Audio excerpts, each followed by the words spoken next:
I'll intro this. Welcome to the NW Sportscast. The Seattle Mariners getting a huge win today. Mitch Garver with the Let's go. off home run. It was a pretty sick walk-off home run. The Mariners didn't even get a hit till the eighth inning, and they still won. And you know why? Because of one man, Drew. What's his name? Mitch Garver. No, I was looking for Bryce Miller, but that's not. Bryce Miller. Dude, Bryce Miller, 10 strikeouts. He took a no-hitter himself into the sixth inning. It was a double no-hitter, one of those rare games when nobody can get on base. Very rare. Yeah, Very rare. Max Fried and Bryce Miller were both just really on point tonight. But so much from Bryce Miller tonight. I mean, where did this come from? Because last season I saw a Bryce Miller who was good, but definitely was not elite. And this season I am seeing a Bryce Miller that is elite. Like, what is it? His ERA is around 2 right now. He is probably right on track to be an all-star. Like, he's looked really, really good so far. And I didn't see this coming out of Bryce Miller. I have to be honest with you, Drew. What did you see from him today? Four Well, I hits, saw 2 walks, 10 strikeouts in 7 innings. I saw dominance. I saw absolute and utter dominance. He has some of the best command in the business, and you pair that with a really good fastball and some good off-speed pitches, and Bryce Miller has been dominant. You definitely could predict uptick in quality after Bryce Miller's really good rookie season, but you could not predict this. You saw how good Logan Gilbert got from year 1 to year 2, and that was on the upside of things. This is surpassing that up to this point against a really good Braves team, like an Yeah, extremely good Braves team. a lineup that is all hitting really well. This is not the Oakland A's. I mean, this is amazing stuff, and there's a lot of good storylines, Levi. But I know you start the show off with a Bryce Miller question, but the big storyline for me was Mitch Garver. Wow, I mean, just you could see it. You could physically see the relief off of his shoulders, the weight off his shoulders, and the relief in his face. He threw that bat, and Yeah. as that bat hit the ground, so did all of that stress and anguish and anxiety. And I think he's going to be back to just hitting baseballs. He crushed that. I mean, it Yeah. hit the second deck, and that's not an average second deck. That's like an extended second deck because it's Edgar's over there. That was insane stuff by Mitch Garver. Especially after Julio bases loaded, couldn't get the job done. Yeah, there was a lot of ways this could have been a really demoralizing loss. Instead, it's a huge game 1 win. Good for the Mariners, good for Bryce Miller, but good for Mitch Garver. That's my big takeaway. Yeah, hit that ball 107 off the bat. So he Wow. absolutely destroyed that pitch. And, good for him, right? Minter was not pitching well tonight. He's opened that count up with 3 balls and then gets a foul ball off there. And then Mitch Garver, though, he barrels that last one up on the payoff pitch. And Sends, that was and you're right, dude. It literally looked like he was breathing a sigh of relief as if to say, I do remember I am good at baseball. This is who I am. I can hit for power. I am a power hitter, and I am a good player, right? Because you know, there's a lot of people that I've seen after 1 month of Mitch Garver saying that we should replace him with Tyler Locklear, and you know, as much as Tyler Locklear is intriguing, you cannot replace Mitch Garver after 1 month. It just does not make sense to do that, yeah. especially when you're paying him next year too. So the Mariners need Mitch Garver to be good, right? We need him to at least be better than what we had from Mike Ford last year, and I do think he can get to that point. It's not But going up to to this be point, he hasn't been. necessarily He it's hasn't been up to this right, point. and it's not going to necessarily mean that he's going to go scorched earth mode. And maybe he will. I would love it if he does. But I think incrementally making those little adjustments and just getting more comfortable. Tomorrow Yeah, we face Ronaldo Lopez and Mitch Garver against Lopez. He is 5 for 8 in his career with a home run and a couple runs that's back. good. That is another pitcher who hopefully Mitch Garver can mash. And yeah, I love to see the struggling guy at Polanco too. Polanco scores the tying run tonight. He's been really, really bad lately. He's been slumping pretty miserably. So love to see that when the guys who are in slumps do well. Yeah, you love to see that indeed. The Mariners really, I mean, obviously the game ends with a very sweet note, but most of this game the offense was really bad. The Mariners didn't have a solid base hit until the ninth inning. Their first couple of hits in the eighth were, kind of hard hit ground balls, but they just got past slash, got stopped by the second baseman. So the Mariners definitely could have lost this game 1-0.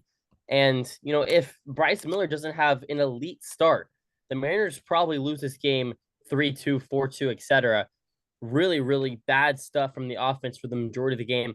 What did you see, Levi? Are you concerned about the offense going into the next couple of games against a really good Braves team? I mean, I know Max Fried is just, different, but these last three games for the Mariners, 3 runs, 2 runs, 2 runs, not ideal by any means. What do you see? I mean, Drew, I've been concerned about the Mariners offense since 2019. I mean, what is there to say?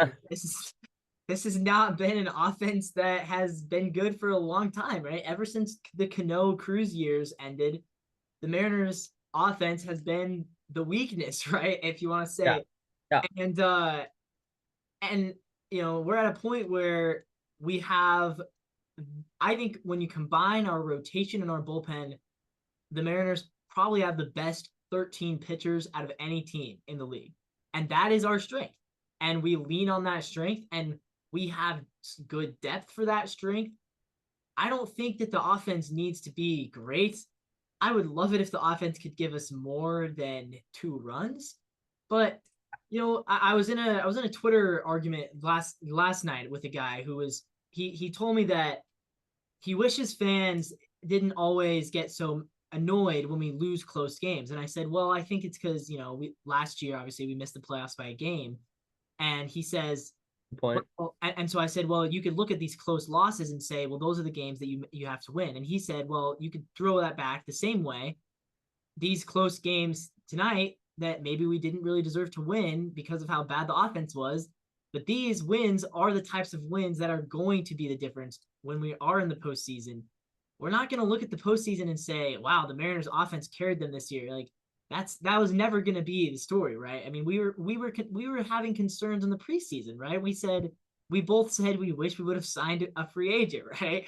And we did. We signed Mitch Garver, and he hit a home run today. So there we go. That's why you spend money, Jerry. That's why. Sometimes it's smart to spend money. Yeah, this is a perfect example of that. And Drew, you and I, we need Mitch Garver to be good because we both spent all offseason saying spend money, spend money, spend money. Then we did spend money on Mitch, and he was so bad, and people were saying that's why you shouldn't spend money. It's like, no, you gotta trust the process. You gotta trust the process, and like even if Mitch Garver ends up being terrible, I'm still happy that we signed him because I think that it represented it represented a commitment that we actually are trying to improve this line. Yeah, it's a philosophy. It all starts with the philosophy, and Mitch Garver proved the philosophy right tonight. Will he be able to continue to do that? Only time will tell, but this is a really good start for Mitch Garver to start to turn around his season. Someone that's been turning around his season as of late has been Julio Rodriguez, but tonight he goes 0 for 4.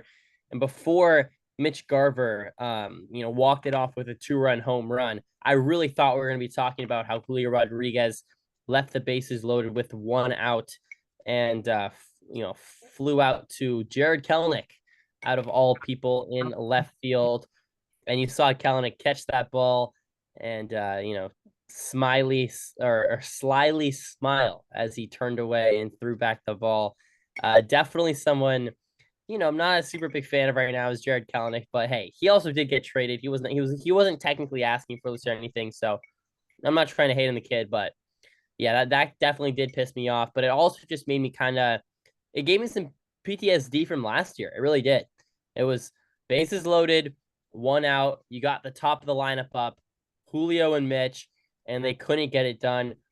Are you concerned that this is going to be a trend from last year that continues? Obviously, Julio with his first walk-off home run earlier in the season. Was it a home run or was it just a hit? It was just a hit. Single. It was just a single. That was like the second game of the year, right? Second or third? Yeah, it was one of those first wins for the Mariners. But it was Julio Rodriguez's first walk-off of his career. Obviously, even in big moments, players are still going to only hit whatever their average is. They're only going to hit 270. They're only going to do, whatever that is. But in that scenario, Julio just needed an extra 20 or 30 feet on that baseball, probably sends the runner home from third there. What did you see from that AB from Julio? I think he was doing too much, kind of seemed to be swinging out of his shoes from my perspective. Give you any flashbacks from last year? Oh, it sure did, Drew. And I think that it's not just a Julio thing. I mean, everybody on this team feels sometimes like they're pressing a lot, and it's like I don't know. I still really don't know what the fix there is because like you look at the numbers and we've both done this now. We've multiple videos, we've just talked about this.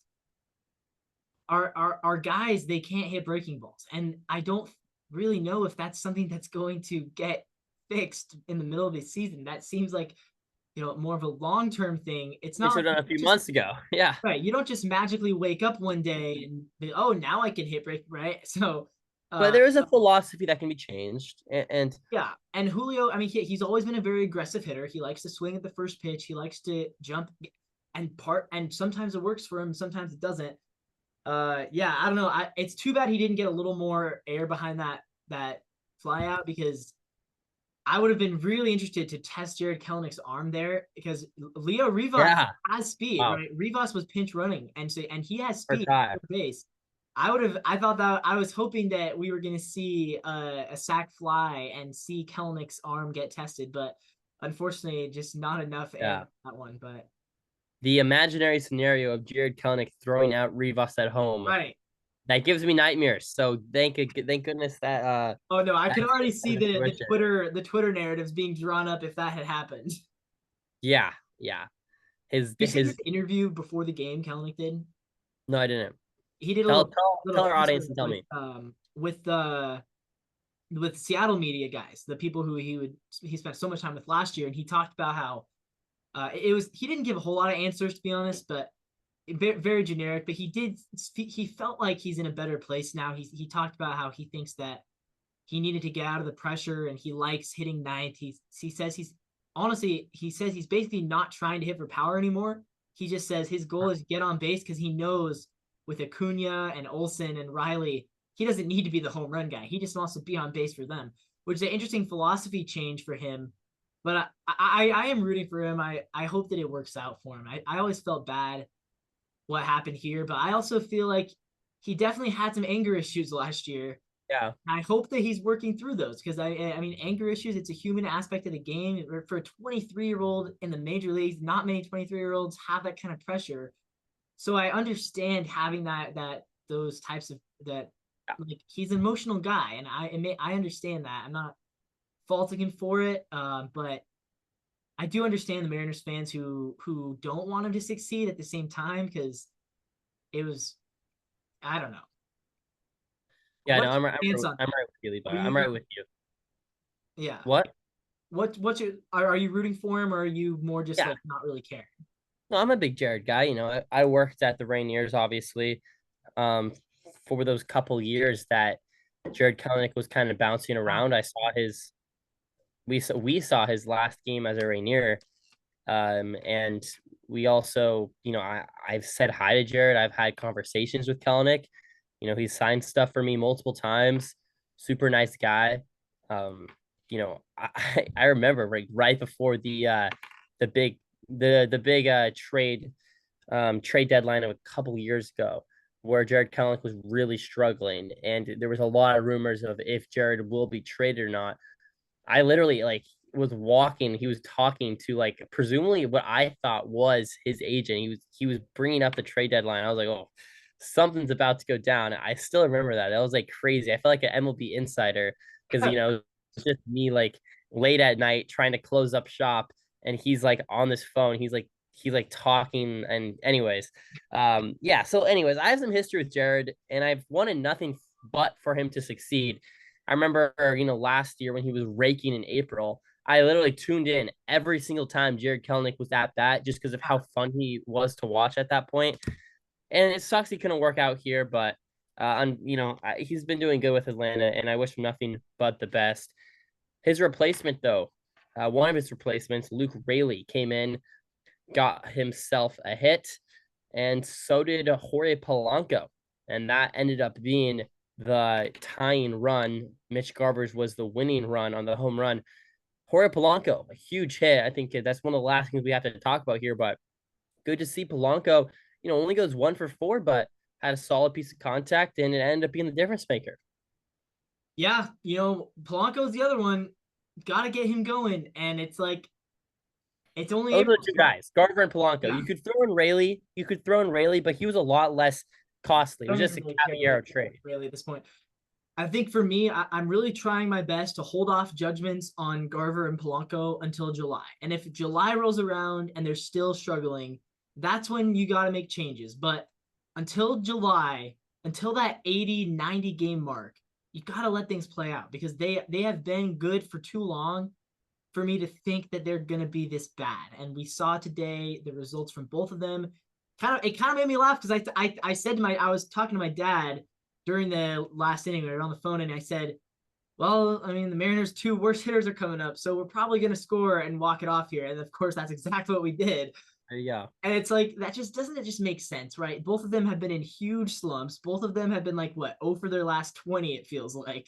And then Yeah. they both come up with the big hits in the 9th inning. And yeah, I mean, had Bryce Miller not pitched so incredibly well and had Austin Voth not struck out 3 All-Stars in a row in the 8th inning or in the top of the 9th, then that doesn't happen, right? So credit to the pitching staff. I mean, Austin Voth went out there and struck out Acuna, Riley, and Olsen back to back to back, right? That's pretty rare. Yeah. How Yeah, many it is pitchers sure. can say that? And Austin Voth's like what, your 7th best reliever on the team? Yeah. I mean, Right. How our many bullpen like is cooking. he's like the weak link of the bullpen and he struck out the Braves top of the lineup. A weak link. If you add in the other couple of guys we're missing, we're we're gonna be dangerous. And I I think mean, he will. I think at the deadline, without Brash coming back, most likely you probably do add another reliever. yeah, for Unless sure. Santos is the ad, but we're still not sure about Santos either. So Yeah, going back to your, they, I've seen them be good for too long for them to think they're gonna be this bad. Serious flashbacks to Colton Wong, Jesse Winker. My goodness, I literally, it was like deja vu. I've had this conversation okay, last year. I had Winker had a more. 101 OPS plus though. He was an average player for us. Yeah, but he wasn't what he was all cracked up to And be. Wong was, yeah. I'm praying that Garver does not end up being Wong. Yeah. All right, let's wrap it up here, Levi. Yeah, Um, I want to get quick thoughts, Drew. One more thing on Clase being sent down. What are your thoughts on that? I like it. I want him to play. I think the I worst thing that can happen is him just sit on the Mariners and then come in and all of a sudden he looks up at the big board, he's hitting 140 and then his confidence is shot. Sam Haggerty and him right now will give you about the same amount of Yeah, it's a wash. success on the baseball field. So I would rather Haggerty be the guy sitting on the Mariners and not Clase. And I think Clase understands that. Yeah, I think he does. I mean, I saw a lot of fans that were disappointed, and I get it. Like he was fun to watch, but he had a 43 OPS plus. Like that's just not going to cut it. And negative. And the Already Mariners had tried to -4. yeah, the Mariners tried to see if there was a spark there, and there was to a certain extent. And I'm not worried about Clase. I think he'll be a good MLB player, but right now he's just not ready to be that everyday guy the Mariners kind of need him to be. So Yeah, whatever. I'm I looking mean, forward to Canzone coming back. Though we're up to 5 guys now who played left field, and it's April 29th. yeah, I didn't even put that two together. That's No, crazy. 6 actually. If Samad Taylor as well. So yeah, 6 guys have played left field for the Mariners this year. I like Samad Taylor, man. I do. Where's he? Yeah, what? I He guess seemed like the guy that you would have brought up instead of Haggerty, I maybe. But guess maybe Haggerty's above him on the list. I don't know. Haggerty can play infield too. Yeah. I don't know. All right. Tomorrow we got who on the bump? Tomorrow it'll be Castillo, I believe. Yeah. Castillo against Ronaldo Lopez, who currently leads the NL with a 0.87 ERA. So Should that'll be a be a good tough matchup. one. Should be a Two matchup. good Mariners pitchers, could, 2 aces. yeah, Mariners looking to win the series there. Tomorrow, only done possible by our main man, We've Mitch also Garver. tonight, Drew, we secured a winning record in April. Hallelujah. You never 12. think it'd be possible. 14-12, one more tomorrow. So even if we lose tomorrow, we will have a 14-13 record in April. So we love that. Wow. I mean, I didn't think there'd be a day. I really didn't. After that 6-10 start, I thought the Mariners were just destined to be bad in April and May. We'll see what May brings, but April, It's a tough schedule in success. May, but I like where we're at right now. Success. I really do. Me too. All right. All right, should we That'll close it do out? it. Yeah. NW Sportscast, guys. Leave a like, comment, and subscribe if you made it all the way to the end of the video. Mitch Garver gets it done for the Seattle Mariners. Please come back for tomorrow's post-game show, because if you haven't got the memo by now, I don't know how, if you want me to print it out for you on big letters, put on the front page of the newspaper, NW Sportscast does Mariner post games every single day. Go check us out. I think we do a pretty good job and we're pretty consistent. And if you like this video, you'll probably like the other ones. So turn that notification bell on. Make sure to tune in after every game. And as always, Levi, Go Mariners.